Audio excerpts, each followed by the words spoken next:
Slavure sevîdkem ku hûn baş bin. Niha îro li ser mijareka girîng min xwast ku vîdeoyeka piçekî dirêj ji we re bidime çêkirin. Mijara me îro ziman e. Çima ziman? Ji ber ku em ziman weka rihê netewe ye. Rihê gel dibînin. Îro bi berfirehî em ê li ser girîngiya zimanê neteweyekê û cihê Kurdî di hebûna gelê Kurd de li serê bisekinin.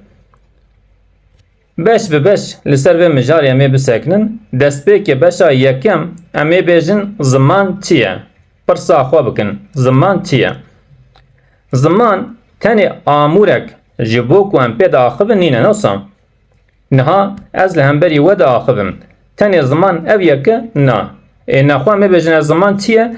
Ziman amûra ragihandinê ye. Ziman amûra yani amûr araç. Amûra ragihandinê ye. Bîra civakê ye. Bîra civakê ye. Derbirîna hest û ramanên mirovan e. Hêz û nasnameya gel e. Amûra veguhastina çandê ji nifşekê ji bo nifşeke din e. Ev tev dibine çi? Ev tev dibine ziman. Dema ku em behsa ziman dikin, em behsa van mijarê hena hemûyan bi hevû dura dikin. Mirov bi zimanê xwe tenê peyvan nabêje. Newsa ew bi zimanê xwe bi xwe dide nasîn. Yani mirov bi zimanê xwe dide nasîn. Ji ber vê yekê ziman ji bo her gelî nirxekî pir mezin e. Ji bo gelê Kurd jî ev yek wisa ye, ji bo hemû gelê cîhanê jî wisa ye. Gel dikare axa xwe winda bike. Dikare ji welatê xwe dûr bikeve. Dikare ji ber şertên dîrokî jî bela bibe. Ser dîroka cîhanê der ser rêya cîhanê tiştê wisa vî awayî qewimîne. Ji ber ku bi sedan bi hezaran ziman hatine wenda kirin, tu nekirin. Lê îro hêjî li serê cîhanê gelek zimanê ku dijîn hene. Hinekî behsa ewka ziman dike di vir de. Lê heke zimanê xwe biparêze, gelê ku zimanê xwe biparêze, hîn jî dikare girêdana xwe bi dîrok, çand û nasnameya xwe re bihêle. Yani dema ku ziman wenda bibe, çi wenda dibe? Dîrok, çand, nasname û her tiştê ku bi ziman re eleqedar e, tev wenda dibe newsa. Mijara ziman çi ye? Hate fêm kirin. Hêvîdarim ku dema ku em dibêjin ziman çi ye, kêm zêde hinekî di bîr û baweriya me de hatibe rûniştandin. Ziman çi ye? Niha mijara me ya duyem jî ziman û nasname. Ziman û nasname.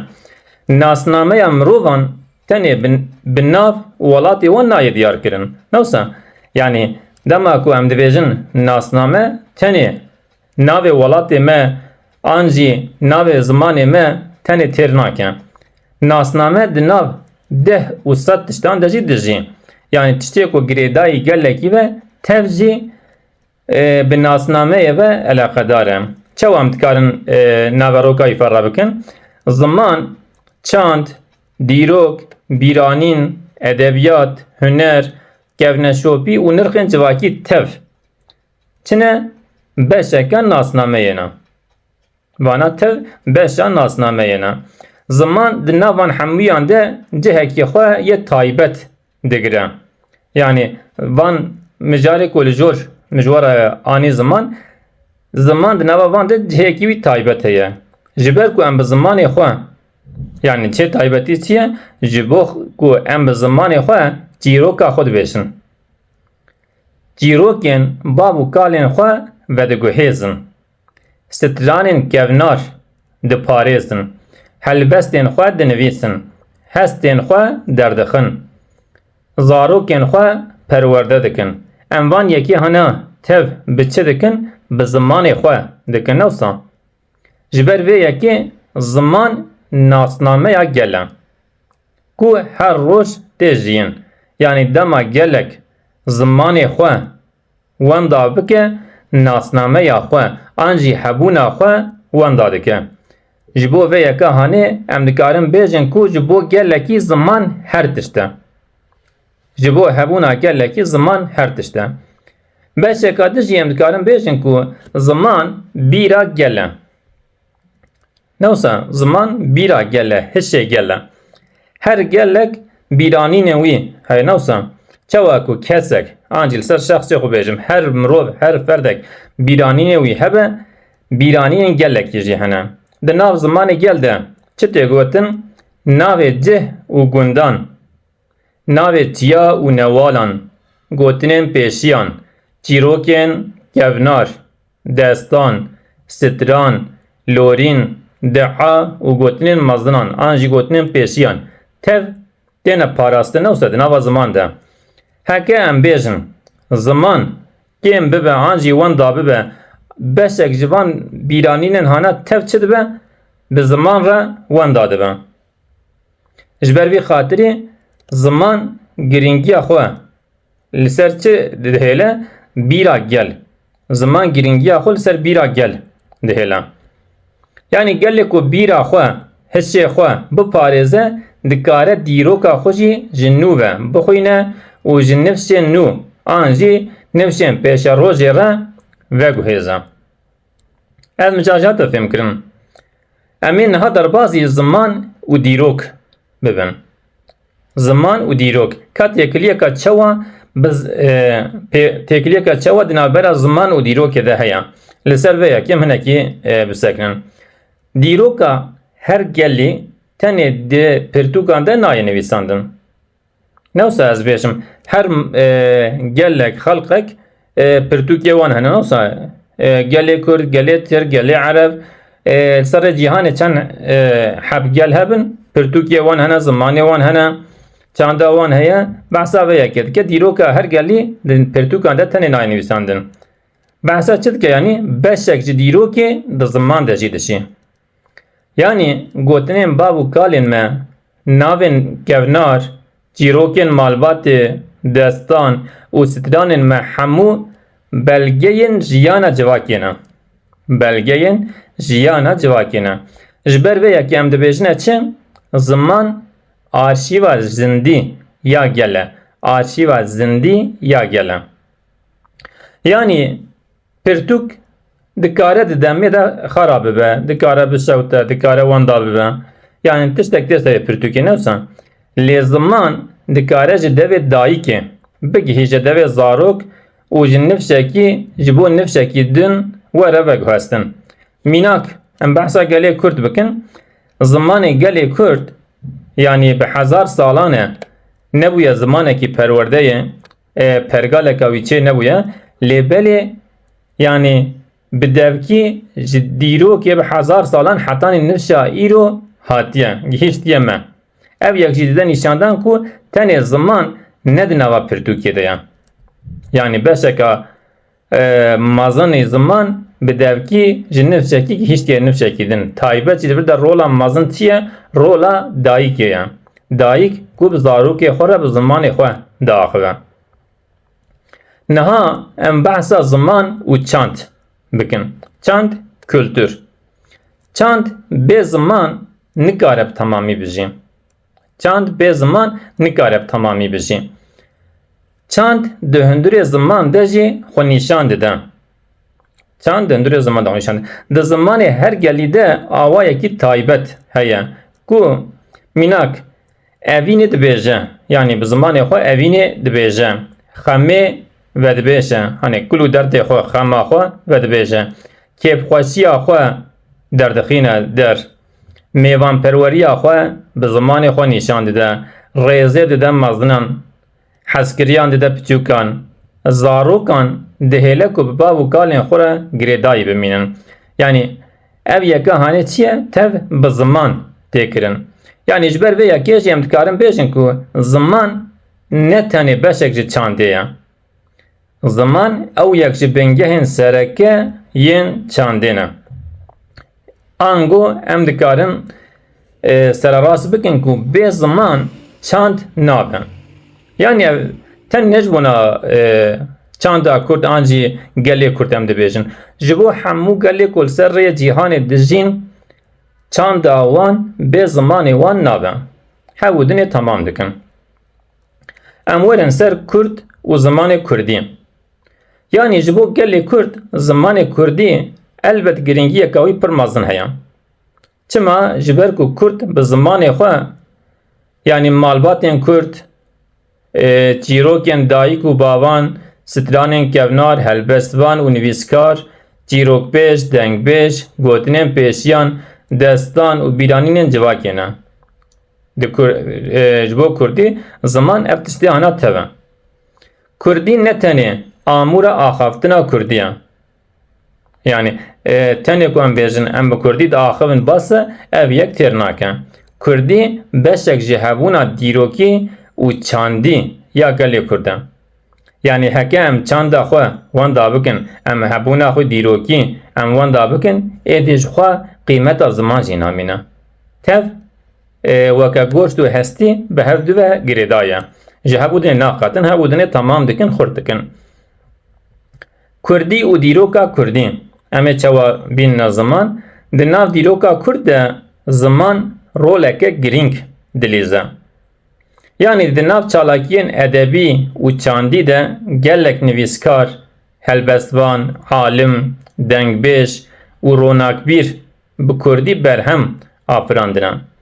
Ji klasîkên edebiyata Kurdî heta nivîskarên nûjen zimanê Kurdî bûye amûra veguhastina raman û hestan. Yani fikr û raman düşüncem dibêjin ewsa. Yani di nava van helbestvanan de nivîskaran de em yê pêşeng bi nav û deng weke Ehmedê Xanî, Malayê Cezîrî, Faqiyê Teyran dikarine bîne ziman. û gelek kesên din jî di dîroka edebiyata Kurdî de cê pir girîng girtine.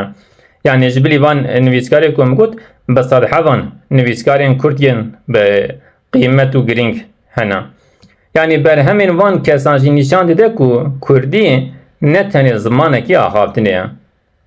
Bi Kurdî dikare zimanê felsefeyê, evînê, zanînê, dîn, dîrok û edebiyatê jî çê bibe.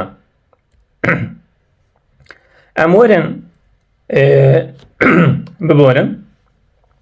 Em werin mijara Kurdî û edebiyatê. Mijara Kurdî û edebiyatê.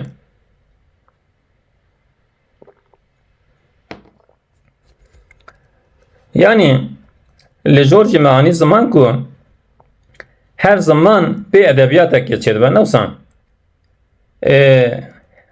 Edebiyat jî çi ye? Yani edebiyat dikare ku ziman dewlemend bike. Ziman xurt bike, zengîn bike. Peyvên kevnar yên dîrokî dikare biparêze. Ramanên nû, fikrên nû dikare biafrîne. Yani gelek şoreş em dikarin bêjin ku bi edebiyatê bi fikr û ramanê pêk hatiye. Dema ku fikr û raman tineve, tiştên nû dernekeve, ji ber wê yekê yani jiyan pêş nakeve. Yani dîroka gel bawayekî hunerî edebiyat dikare bigihîne nifşên nû. Ev yekanê pir girîng e newsa ez bawerim belkî bala we jî kişan dibe. Veya dîroka gel bawayekî hunerî edebiyat dikare bigihîne nifşên nû. Ji ber vê yekê nivîsandina roman, çîrok, helbest, gotar û lêkolînên zanistî bi Kurdî ji bo pêşketina zimanê Kurdî pir muhîm e, girîng e. Yani kesekî ku bixwaze ji bo Kurdî xewatekê bike divê van mijarê ku li jorê roman, çîrok, helbest û her wekî din minanî ziman bike û kesên ku van mijaran jî van karan jî dike divê mirov wana destek bike, piştekê bide wana. Ziman ku tê nivîsandin çi dibe? Tê xurtkirin ewsa. Yani ziman çi qas were nivîsandin ew qas tê xurtkirin. Ziman ku tê xwandin jî tê jiyankirin. Ziman jî mîna mirovekî zindî ye. Canlî em dibêjin ewsa zindî. Yani çi qas were xwandin ew qas tê jiyandin. Dengbêj û hafizaya Kurdî. Dengbêj û hafizaya Kurdî. Di çanda Kurdî de ez bawerim hûn tevek dizanin ku dengbêj roleke xwe pir taybet digirin ewsa. Dengbêj gelek tiştan bêyî ku pirtûk, bêyî arşîv û bêyî amûrên modern veguhastina nifşên nû. Yani li dengê wan de çi heye? Mînak dema ku em li dengbêjiyekê ku darî dikin, di wê dengbêjiyê de em çi dibînin? Em dîrokê dibînin, em evînekê dibînin, em şerrekê dibînin, em koçberiyekê dibînin, xemekê, derd û kulekî, em hêvî dibînin, em jiyana gund û bajar dibînin. Van mijarê hene hema bêgiştî tev çi ye? Di nava dengbêjiyekê de derbas dibe, ne wisa? Yani ji ber vê yekê dengbêjî tenê stranbêjî nîne. Dengbêjî çi ye? Dengbêjî parêzvanê bîra civakê ye. Dengbêjî parêzvanê bîra civakê ye. Hiş û bîra civakê çi dike? Diparêze. Bi çi? Bi saya dengbêjî ye. Ziman û zarok. Ziman û zarok. Ziman ji ku dest pê dike? Ji malê dest pê dike, ne wisa? Zarok destpêkê ziman li ku hîn dibe? Ji dayîka xwe, ji bavê xwe, ji xwişk û birayê xwe yên malê hîn dibe. Ji ber vê yekê em dibêjin ku ziman ji malê dest pê dike. Zarok zimanê xwe ji dayîk û bavê xwe hîn dibe. Gotina dayîkê, çîroka dapîr, gotina kalo, stran û loriya zarokatiyê hemû davakirina nasnameya zarok de bandorê li ser zarok dikin. Yani ferdên malbatê tev bi zimanê xwe çi dike? Bandorê li zarok dike. Heke em dixwazin zimanê Kurdî jî bijî, zimanê Kurdî zindî bimîne û wenda nebe, divê em çi bikin? Divê em bi Kurdî bi zarokên xwe re biaxivin. Destpêkê li malê, di nava malbatê de, di çandê de, di edebiyatê de û di jiyana rojane de divê zimanê Kurdî teqqez em bikarbînin. Zimanê ku zarok pê neaxive, ew ziman zindî namîne. Ji ber wê yekê bi zarok re bi zimanê Kurdî biaxivin, zimanê Kurdî zindî bihêlin. Em werin ser mijara ziman û perwerde. Perwerde bê ziman nabe, ancî zimanekî bê perwerde nabe, nagîje pêşa rojê, ne wisa? Perwerde ji bo pêşketina zimanekî helbet pir girîng e. Ziman divê tenê daxatina rojane de nemîne. Em tenê dema ku bêjin bi zarokên xwe re li malê bi zimanê Kurdî bipeyvin biaxivin, tenê weke ku hûn jî difikirin têr nake. Ji ber wê yekê divê em bi zimanê xwe bixwînin. Xwandina zimanê xwe em bizanin bin. Em binivîsin, fêr bibin, lêkolîn bikin. Zanistê biafirînin, teknolojiya nû bikarbînin. Yani teknolojiya nû bi zimanê xwe bikarbînin. Yani heke ziman tenê ji bo axaftinê were bikaranîn û di zanînê de, perwerdeyê de û di nivîsandinê de kêm bibe, hêdî hêdî qada bikaranîna wî jî teng dibe. Ew ziman berbitûnebûnê ve diçe. Ji ber vê yekê divê pêşketina zimanê Kurdî bi pêşketina perwerde û zanistê re jî girêdayî be. Yani bi zimanê xwe divên perwerdeya xwe bibînin, zanistiya xwe jî lê serê dewam bikin. Îro weke ku hûn jî dizanin, jiyana dijîtalê medya civakî ketiye mala her kesî û li her derê bela bûye, ne wisa? Divê Kurdî di dijîtalê de em bikar bînin. Yani dinya îro dijîtal e. Zimanê Kurdî jî divê zimanekî dijîtalê de em bikar bînin. Yani çawa em bêjin, mirov bi telefon, kompîter û internetê çi dike? Dixwîne, dinivîse, vîdeo çêdike û agahiyan parve dike. Weke ku niha ez jî bu ara li ser medya civakî vîdeoya çêdikim û parve dikim. Ev çi ye? Xebatên dijîtalê ne. Ji ber vê yekê zimanê Kurdî jî divê di cîhana dijîtal de hebûna xwe xurt bike. Yani divê em bi Kurdî naverokê çêkin. Naveroka mijara me divê bi Kurdî be. Pirtûkên dijîtal amade bikin.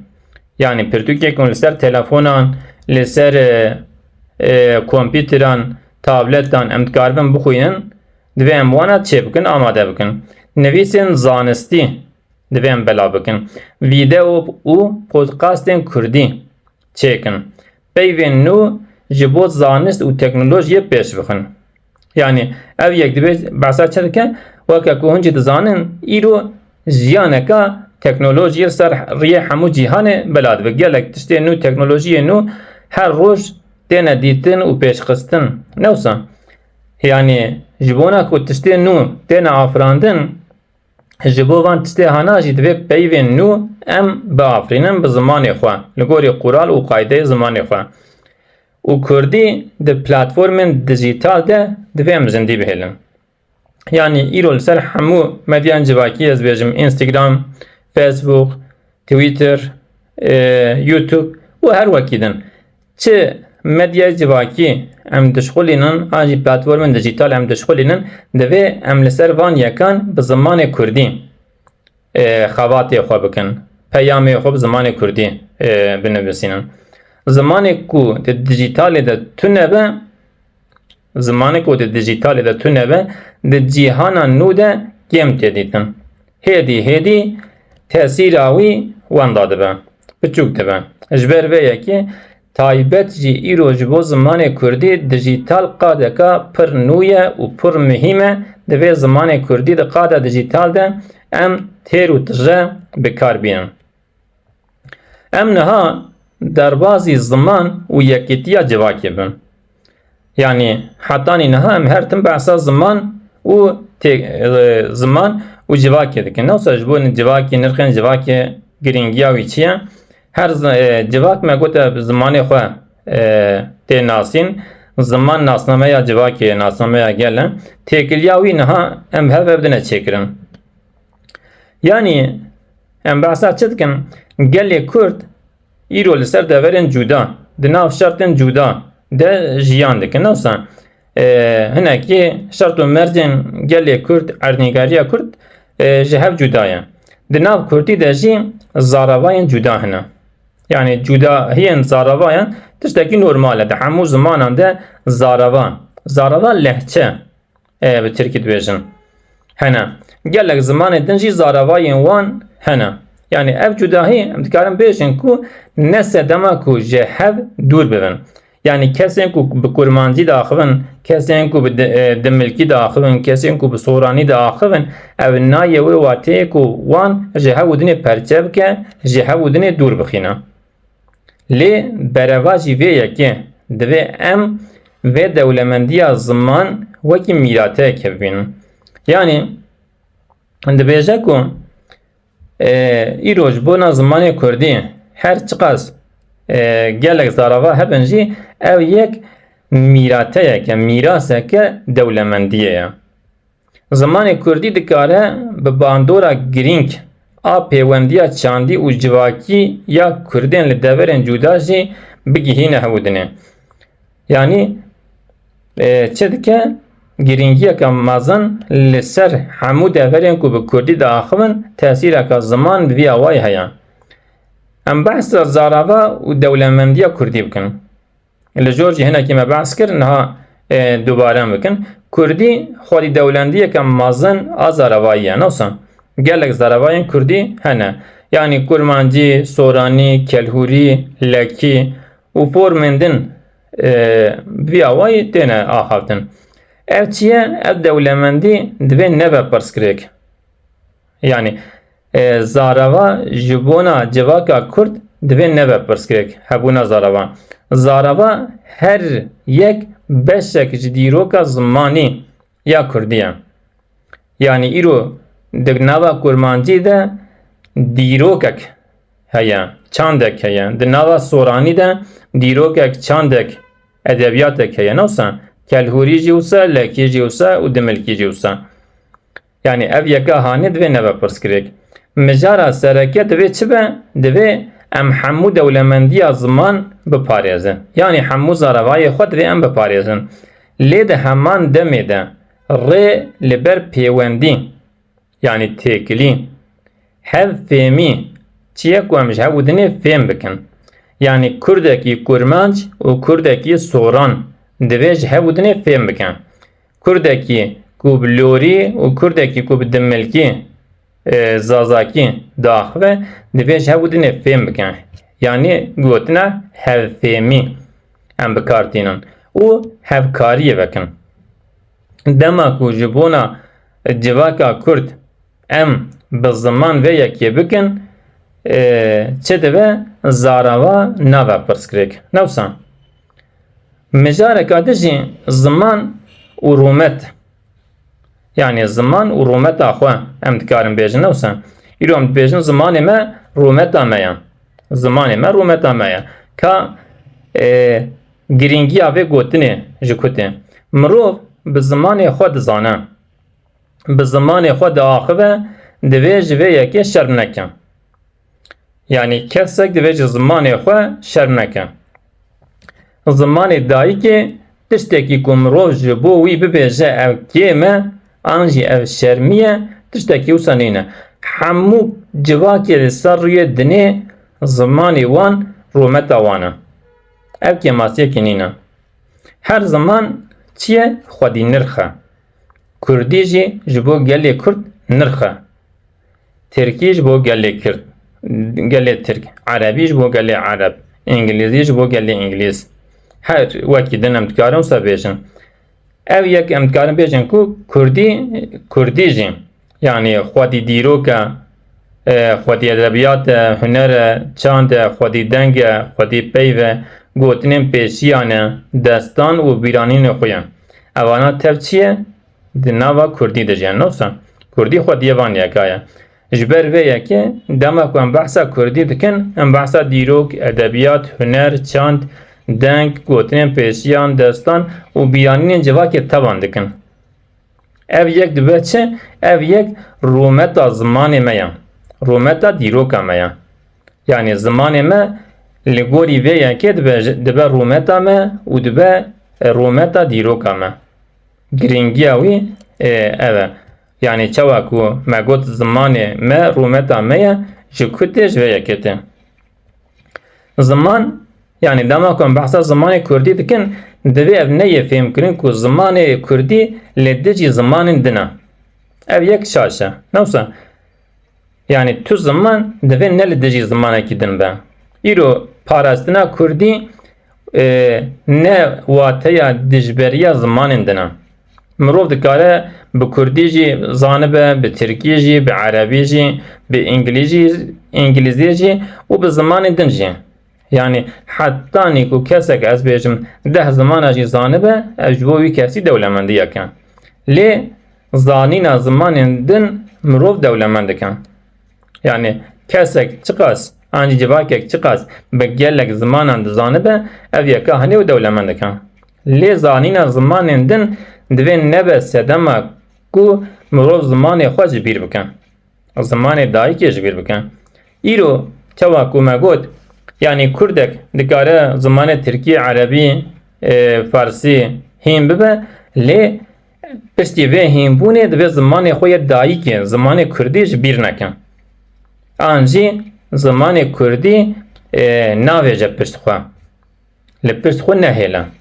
Yekem zimanê ku di jiyanê de bikar bîne di qata di hemû qadê de bikar bîne divê çi be zimanê wî yê dayîkê be ji bona ku zimanê wî xurt û dewlemend bimîne.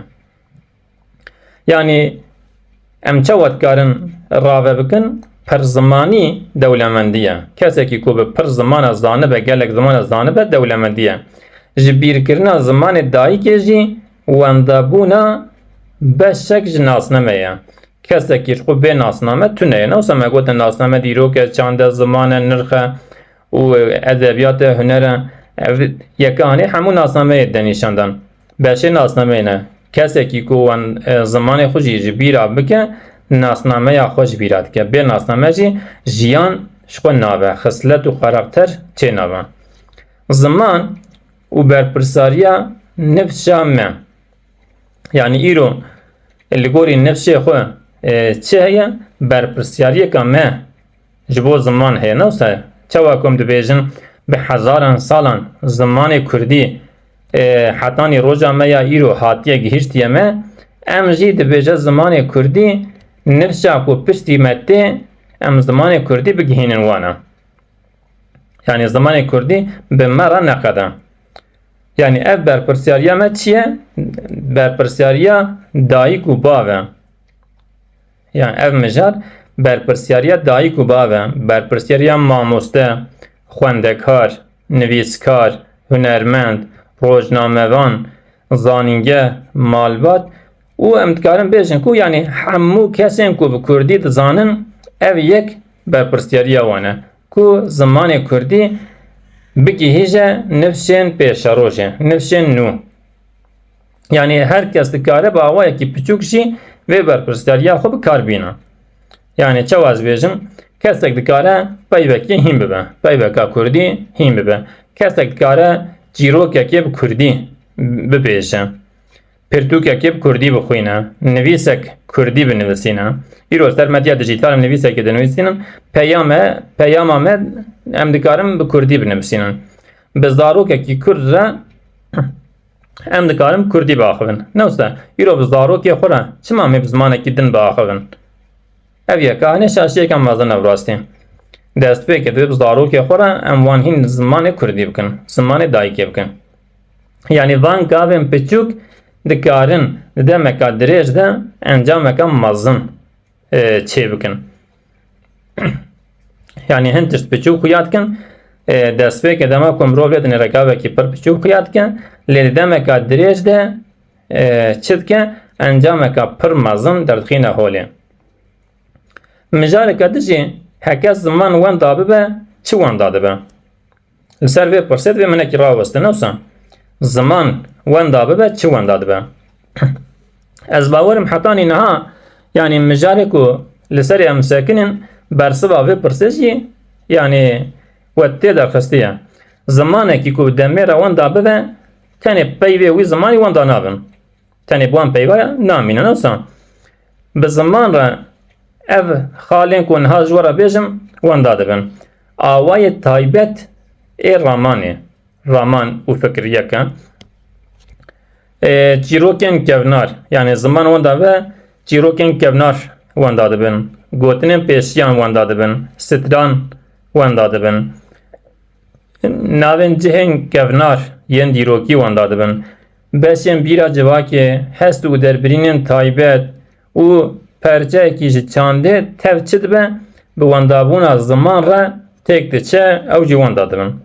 Ji ber vê yekê yani mirina zimanekî an jî wendabûna zimanekî çi ye? Wendabûna beşek ji pirrengiya mirovahiye ye. Îro dema ku çawa ez bêjim zimanê Kurdî jî beşeke mirovahiye newsa. Dema zimanê Kurdî wenda bibe li ser rêya cîhanê nemîne çi dibe? Ji pirrengiya mirovahiyê perçeyekî kêm dibe. Ev tiştekî piçûk nîne. Dema ku wisa bi ziman dibêjin tiştekî piçûk xuya dike lê di rastiyê tiştekî pir mezin e. Ziman û pêşeroj têkiliyeka çawa di navbera wan de heye. Ziman û pêşeroj. Yani parastina zimanê Kurdî tenê parastina rabirdûyê. An jî dema ku em dînin rabirdû çi? Em behsa paşrojê dikin newsa. Tenê parastina rabirdûyê nîne. Parastina ziman avakirina pêşerojê ye. Parastina ziman avakirina pêşerojê jî. Divê Kurdî di zanistê de, teknolojiyê de, di zanîngehê de, di edebiyatê de, di medyayê de, di internetê, hunerê, müzîkê û felsefeyê de. Yani di hemû xadan de divê Kurdî cihê xwe bigire. Ji cihekî jî divê kêm nemîne. Yani weke hemû zimanên din. Zimanek tenê bi dîroka xwe najî. Newsa tenê em behsa dîroka zimanê Kurdî bikin û em bêjin dîrokê de zimanê Kurdî waye hunermendên weka Feqî Teylan Ehmedê Xanê van pirtûka nivîsandiye û her wekî din têr nake. Ev dîroka hanê ji bona zimanê Kurdî ku hebûna xwe dewam bike têr nake. Çi dike? Ziman bi nûbûnê re dijî jiyana xwe dewam dike. Yani me got ziman jî zindî ye, zindîwar e. Ji ber vê yekê pêdiviya zindîbûnê bi çi heye? bi nûbûnê, bi xurtkirinê, bi têrkirinê heye. Van mijarê ku me got felsefe, müzik, huner, internet û her wekî din ziman ku divan de bijî jiyana xwe dikare domdar bike. Em werin ser pirsa ku em dibêjin em dikarin çi bikin? Yani îro weke ferdekî ji bo zimanê Kurdî em vê pirsê her kes dikare ji xwe bike wisa em dikarin çi bikin? An jî ez dikarim çi bikim ji bo zimanê Kurdî? Him mînak em bidin destpêkê tiştekî pir hêsan em dikarin bi Kurdî biaxivin. Newsa yani dema kesek işte pirsa bêje tu ji bo zimanê Kurdî dikarî çi bikî? Tu dikarî bi Kurdî biaxivî. Bi dil û rihatî bêjî ez bi Kurdî diaxivim. Ev tiştek e newsa xewatek ji bo ziman e. Yani taybet jî ez bêjim di nava malbatê de. Çima? Giringiya wî şiya me gotiya zarok di nava malbatê de fêrî zimanê dayîkê dibin. Divê taybet di nava malbatê de em bi zimanê Kurdî biaxivin. Bi Kurdî em dikarin bixwînin. Newsa kesekî ku ji xwe bi zimanê xwe xwandin û nivîsandina wî tune be em jê re dibên çi nezan, cahil. Em dibên nezan maye, cahil maye. Kesekî ku bi zimanê xwe nizanibe ew kes cahil e, nezan e. Ji bo civakekê jî derbasdar e. Civakeke ku bi zimanê xwe nizanibe bixwîne û binivîsîne ew civak nezan e. Dixwazkî bira bi hemû zimanên cîhanê zanibe jî. Dîse ew civak nezan e. Divê destpêkê ji bona ku xwe ji wê nezaniyê xelas bike ew kes an jî ew civak bi zimanê xwe karibe bixwîne û binivîsîne. Ev yeka hanê divêm binê wî xêz bikin. Dîse bi Kurdî divêm binivîsînin wisa zimanekî de dema nivîsandin tune be ew ziman me got bi demê re kêm dibe ber bi tu nebûnê ve diçe. Zarokên xwe em dikarin bi Kurdî ve girê bidin. Yani çawa bi çîrokan, bi lorînan, bi stranan, bi gotinên pêşiyan zarokê xwe hîn bikin. Ev yek jî wana têkiliyekê di navbera wan û çanda wan û zimanê wan de derçêkirin, wan bi zimanê wan ve degirêdan. û dîse edebiyata Kurdî divê em çi bikin? Piştgiriyê bikin. Yani hem ê ku karibe hêza wan hebe li ser edebiyata Kurdî xebatê bikin û kesên ku vê xebatê jî dikin divê em wana piştek bikin, destek bikin. Pirtûkê Kurdî em dikarin bixwînin, naskirinê bidin berdewamkirina van yekin.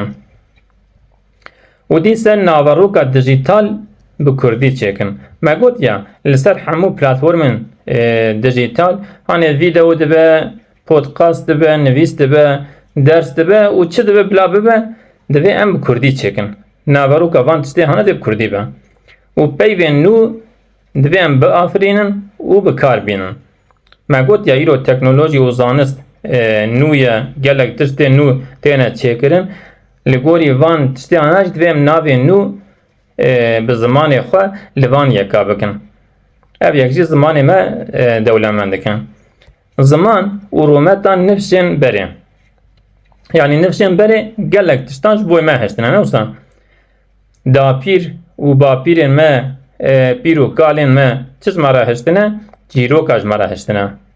Stranan gotine, peyvên kevnar parastine, zarokan hîn zimanê Kurdî kirine ku hê jî zimanê Kurdî hetanî roja îro gihîştiye me. Dîroka me ji me re vegotine. Yani nifşên berê vê yeka hanê ji bo me kirine. Divê em çi bikin? Newsa li jorê ji vê pirsê me kir, pirs divê ev e niha sira me ye. Niha sira me ye. Em ê çi ji bo nifşên li dû me bihêlin? Yani çawa ku dapîr û bapîrê me ji bo me van tiştê hene heştine divê em çi ji nifşên li dû xwe re bihêlin? Heke em zimanê xwe bi hêzdarî bikar bînin nifşên bê dikarin ji me re bibêjin. Wan zimanê me parast û gihand me. Ev yek ji bo me şerefeke mazdin e newsa. Dema ku pêşa rojê de nifşên li dû me ji me re bêjin ew wana nifşê me parast û gihand me şerefeke pir mazdin e. Ziman jî وکی میراته که دویم لیب نیرن چوا کو از بیجم میراته از بیجم هنه جی باب و دایکا ما وکا مال وکا آخ کور دیوار و هن تشت دمینن یا زمان جیش بونا جواکه که میراته که یعنی زمان دایکه میراته یا کو باب و کال مج مرا هشتیه زمان دایکه مرا میراته یا لیم نخواد یه داویه وی میراته نه جبر کو اب میراته حتی کو مروواهی هوا دوام دکن نفش به نفش در بازی نفش کتن دبه ام تنه دما خوده وان ساله کو ام دجین ام چه دکن و میراته یا هانه ام دپاریزم یعنی لسر وان مجاری هانا کو حتی نهانی مگود وکا پیامه که سراکه ام موسد کارن لیزی ده بکن ام دکارن گلک زمانا هین ببن ام دکارن لگلک ولاتان بجین ام دکارن ده جیهان ده گلک کسان ناس بکن لی زمان دایی که گریدانا ما بچیروکا مرایا یعنی ام چه دبن لکیجا ولاتی دبن به کیجا زمان ده آخوون لکر دبن بلا ببن چیه زمان ما چیروکا میا یعنی زمان ما هر تم بمرایا وکا سیا ما جمناقته جبر به یکیم دکارم بیشن کو کردی تنه زمانه کی کو ام پی داخل نینا کردی زمان بیرانی نمیا کردی زمان چند و ادبیات میا کردی زمان چیروکن میا کردی زمان هستن میا کردی بشک جناسنامه یا میا کردی بشک جناسنامه یا میا